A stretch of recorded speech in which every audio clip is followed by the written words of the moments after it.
Hello everyone. आप में से बहुत लोगों को तारों को देखने का बहुत शौक होगा।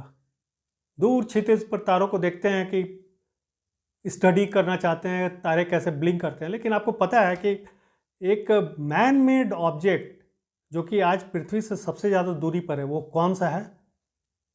मैं तारों की बात नहीं कर रहा हूँ, मैन मेड ऑब्जेक्ट है वो। या फिर अभी एक सेंसेशन, इंडिया की एक सेंसेशन है एक खेल में, अनमोल खर्ब, किस खेल से संबंधित है? या बड़ा अनफॉर्चुनेट एक न्यूज़ था कि ड्रैगन बॉल मंगा सीरीज़ के क्रिएटर, उनका हाल में निधन हो गया। ड्रैगन बॉल, आप लोगों में से काफ़ी लोग इसको देखते होंगे। उसका कैरेक्टर था गोकू, सोन गोकू। ये सीरीज़ काफ़ी लोकप्रिय हुआ। उसके पास 5 या 6 कुछ ड्रैगन बॉल्स रहते थे, मैजिक बॉल्स, उससे विशेष पूरी करता था। तो इन सब सारी बातों के बारे में तो आप जानना चाहिएगा। तो आज MCQ जो general awareness and current affairs पर है, इस पर आज हम लोग इसी पर कुछ आगे जानने की कोशिश करते हैं। पहला क्वेश्चन है, which country has recently been inducted as the 32nd member of NATO? NATO यानी कि नॉर्थ अटलांटिक ट्रीटी ऑर्गेनाइजेशन का अभी हाल ही में 32वां राष्ट्र के रूप में किसको इंडक्ट किया गया, किस देश को इंडक्ट किया गया है? स्वीडन, टर्की, मंगोलिया या यूक्रेन? तो इसका सही जवाब है option A, Sweden. NATO America के द्वारा लीड किया जाता है और ये रूस को काउंटर करने के लिए एक ब्लॉक बना था। तो इसके 32वें मेंबर के रूप में अभी स्वीडन को इंडक्ट किया गया है। टर्की ऑलरेडी पहले से है, मंगोलिया एशिया में है, और यूक्रेन जो है, यूक्रेन नाटो का मेंबरशिप लेना चाहता था। इसी को लेकर रूस और यूक्रेन के बीच में लड़ाई भी छिड़ी है। तो उसके पीछे क्या स्टोरी है वो कभी हम लोग बाद में डिस्कस करेंगे। ऑप्शन ए इसका सही जवाब है, Sweden. Where is India's biggest ship recycling yard located? Recycling yard Bharat में सबसे बड़ा जो शिप का है वो कहाँ लोकेटेड है? पंजिम, कोची, चेन्नई या अलंग? तो ये गुजरात के भावनगर डिस्ट्रिक्ट में है अलंग। ये सबसे बड़ा भारत का रिसाइकलिंग शिप यार्ड है। हम लोग रिसाइकलिंग तो प्लास्टिक का, कागज़ का, ये सब का सुनते हैं, लेकिन शिप की भी जो अपनी यूटिलिटी खो देते हैं, बहुत पुराने हो जाते हैं, उनका रिसाइकिल किया जाता है। और इसकी कैपेसिटी, ये जो यार्ड है अलंग में, इसकी कैपेसिटी करीब 400 से 450 शिप पर ईयर का है। इसको बढ़ाने की बात हो रही है, इसीलिए अभी न्यूज़ में था ये। ऑप्शन डी इसका सही जवाब है।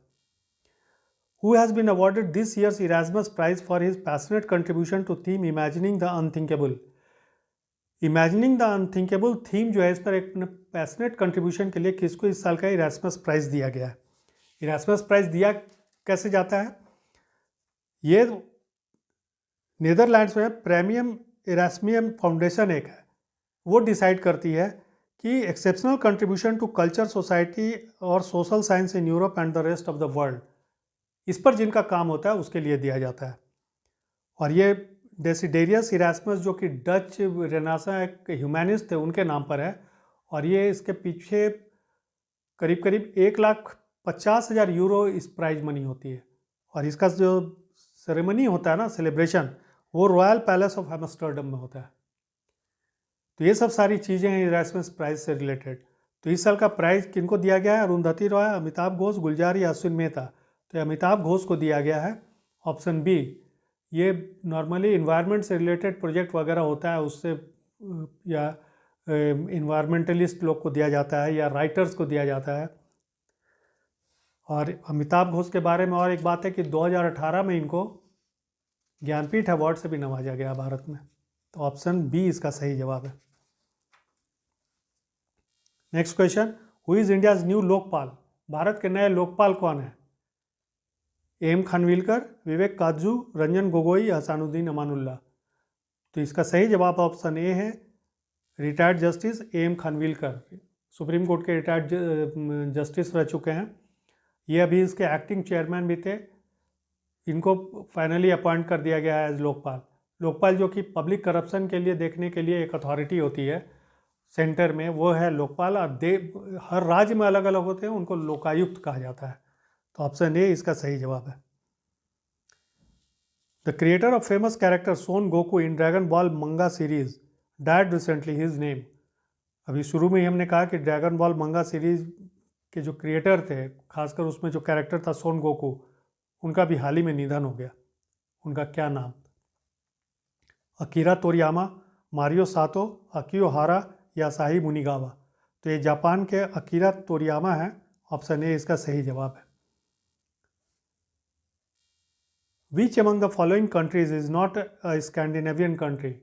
निम्नलिखित 4 में से कौन सा ऐसा देश है जो कि एक स्कैंडिनेवियन कंट्री नहीं आता है, माना जाता है? डेनमार्क, नॉर्वे, स्वीडन या फ्रांस? तो इसका सही जवाब ऑप्शन डी है, France. Scandinavian country normally north European countries हैं कुछ, जो कि स्वीडन का एक सदर्न पार्ट है इसके अलावा, उसी के नाम पर स्कैंडिनेवियन कंट्री दिया गया है। तो ये शुरू के 3 कंट्री डेनमार्क, नॉर्वे, स्वीडन जो है स्कैंडिनेवियन कंट्री है, फ्रांस नहीं है इसमें। कुछ लोग इसमें फिनलैंड को भी जोड़ते हैं, कुछ लोग आइसलैंड को भी जोड़ते हैं, लेकिन ये तो क्लियर है कि फ्रांस उसमें नहीं है, बाकी तीनों हैं। ऑप्शन डी सही जवाब है। With which sports Anmol Kharb is associated? अनमोल खर्ब किस खेल से संबंधित है? आर्चरी यानी कि तीरंदाजी, गोल्फ, बैडमिंटन या जिम्नास्टिक? तो ये बैडमिंटन से रिलेटेड है। ऑप्शन सी इसका सही जवाब है। ये हरियाणा की हैं, 17 साल की हैं, और अभी साइना नेहवाल और पीवी सिंधु के बाद बैडमिंटन में भारत की सबसे बड़ी सनसनी मानी जा रही है। इनका नाम अभी इसलिए भी काफ़ी आदर से लिया जा रहा है क्योंकि बैडमिंटन एशिया टीम चैंपियनशिप जो हुआ उसमें भारत को इस बार गोल्ड मिला, और उस गोल्ड दिलाने में इनकी बहुत महत्वपूर्ण भूमिका रही। हर डिसाइडर इन्होंने ही खेला और भारत को 3 मैच इन्होंने जितवाया। तो लेटेस्ट होप कि ये और आगे जाएं और आगे इनके बारे में काफ़ी सुनने को मिलेगा। Option C. Which among the following is the women's helpline number for confidential service? Confidential service के लिए वीमेंस हेल्पलाइन नंबर भारत में कौन सा है? 180, 181, 182 या 183? सही जवाब है ऑप्शन बी, 181। कॉन्फिडेंशियल में से इसका तात्पर्य है कि डोमेस्टिक वायलेंस या बाहर वायलेंस या और भी कुछ इस तरह की बातें। तो ये 181 हेल्पलाइन नंबर है, ऑप्शन बी।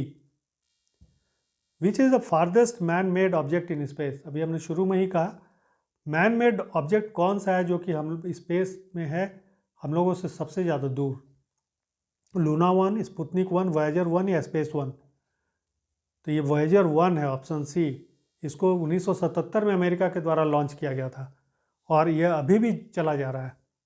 इसको किया गया था कि जुपिटर और सैटर्न का फोटोग्राफी करे, वो उसके बारे में कुछ इन्फॉर्मेशन भेजे, लेकिन अब ये सोलर सिस्टम को भी पार कर गया है।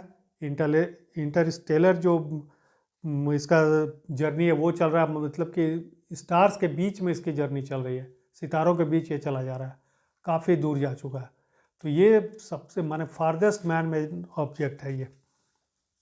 ऑप्शन सी इसका सही जवाब है। Which trophy is given every year to the ICC umpire of the year? ICC umpire of year का जो ट्रॉफी दिया जाता है उस ट्रॉफी का क्या नाम है? Venkataraghavan trophy, David Shepherd trophy, Roshan Mahanama trophy, Rudi Koertzen trophy? ये अभी हाल में इसलिए भी न्यूज़ में था कि एक बहुत ही प्रतिष्ठित अंपायर जो एलिट पैनल में है, मैरियस इरास्मस साउथ अफ्रीका के, वो अभी न्यूजीलैंड ऑस्ट्रेलिया सीरीज़ में अंपायरिंग करा रहे हैं, टेस्ट सीरीज़ में, और वो सेकेंड टेस्ट के बाद वो रिटायर होने वाले हैं। 60 साल उनकी उम्र हो गई है। तो उनको भी ये ट्रॉफी दी गई है 2-3 बार। Best umpire of the year वो रह चुके हैं। तो इस ट्रॉफी का नाम है David shepherd trophy. David shepherd अपने आप में एक बहुत ही प्रतिष्ठित अंपायर, ऐसा माना जाता है कि सबसे नामी अंपायर टेस्ट क्रिकेट में वही रहे। तो ऑप्शन बी इसका सही जवाब है। In which state foundation stone of Dibang multipurpose hydro power project has recently been laid? Bharat के किस राज्य में अभी Dibang multipurpose hydro power project का शिलान्यास किया गया है? आसाम, मेघालय, नागालैंड या अरुणाचल प्रदेश? तो नाम से यह स्पष्ट है, दिबांग अरुणाचल प्रदेश में है, वहाँ इसकी आधारशिला रखी गई है। और यह यहाँ से करीब 2880 मेगावाट का प्रोडक्शन होगा, और ये जब बन जाएगा तो भारत का सबसे ऊंचा डैम स्ट्रक्चर कहलाएगा। 278 मीटर। अभी तक जो सबसे ऊंचा डैम है भारत का वो टेहरी डैम माना जाता है, 260 मीटर ऊंचा है। तो ये 278 मीटर ऊंचा होगा, और अभी प्रधानमंत्री मोदी ने इसका हाल ही में उद्घाटन किया है, इस शिलान्यास किया है। ऑप्शन डी इसका सही जवाब है। What is the full form of AMFI? AMFI का फुल फॉर्म क्या है? Association of mutual funds in India, asset management funds in India, agri market funds in India या एग्री म्यूचुअल फंड्स इन्वेस्टमेंट? तो इसका सही जवाब है association of mutual funds in India, option A. ये न्यूज़ में इसलिए भी अभी हाल ही में था कि सेबी ने कहा है कि फरवरी महीने में, जनवरी फरवरी में बहुत सारे इन्वेस्टमेंट्स हुए हैं लोगों के डिफरेंट फंड्स में, large cap fund, mid cap fund, small cap funds. तो ये आखिर इसको एनालाइज कीजिए कि क्यों हुए हैं ऐसा, और 15 मार्च तक रिपोर्ट सबमिट करना है, तो इसीलिए न्यूज़ में था। एमफी इसका सही जवाब option A. Ammonia produce through electrolysis is known as. Ammonia हम लोग सभी जानते हैं कि नाइट्रोजन और हाइड्रोजन का सिंथेसिस करके बनाया जाता है। तो उसमें बहुत सारी उसको ग्रीन एनर्जी नहीं माना जाता है, उसमें बहुत सारे कार्बन उत्सर्जन होते हैं। तो अभी इलेक्ट्रोलिसिस पद्धति से अमोनिया निकालने की कोशिश हो रही है। तो इलेक्ट्रोलिसिस पद्धति क्या है? पानी में जब आप इलेक्ट्रिसिटी प्रवाहित करके अमोनिया, इसको ऑक्सीजन और हाइड्रोजन को अलग करते हो, तो दैट इज़ कॉल्ड इलेक्ट्रोलिसिस। तो इससे जो अमोनिया निकलेगा ना, ये इकोनॉमिकली फ्रेंडली होगा, इको फ्रेंडली। और इंडिया का जो नेशनल ग्रीन हाइड्रोजन मिशन है ना, उसके दिशा में एक कदम होगा।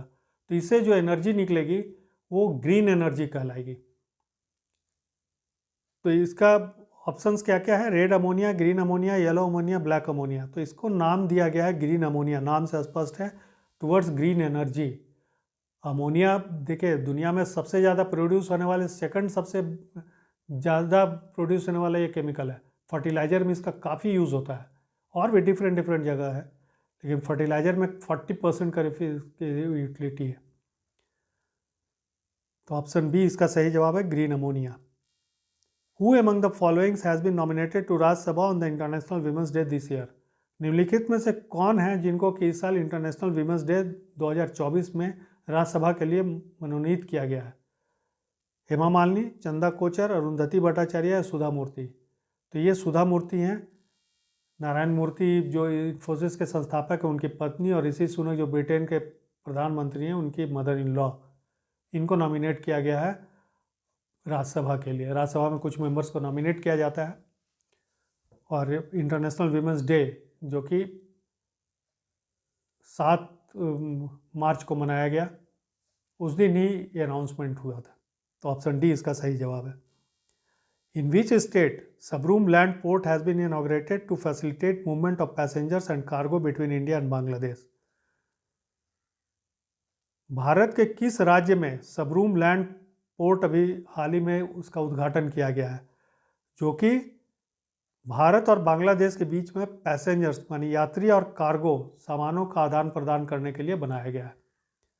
बंगाल, आसाम, मेघालय या त्रिपुरा? तो ये त्रिपुरा में है, ऑप्शन डी इसका सही जवाब है। ये भी प्रधानमंत्री श्री मोदी ने अभी हाल ही में इसका उद्घाटन किया है। तो यहाँ से बांग्लादेश से आना जाना लोगों का या सामान का, इसमें बहुत सहूलियत होगी। तो ऑप्शन डी इसका सही जवाब है। तो that's all for today. Thank you.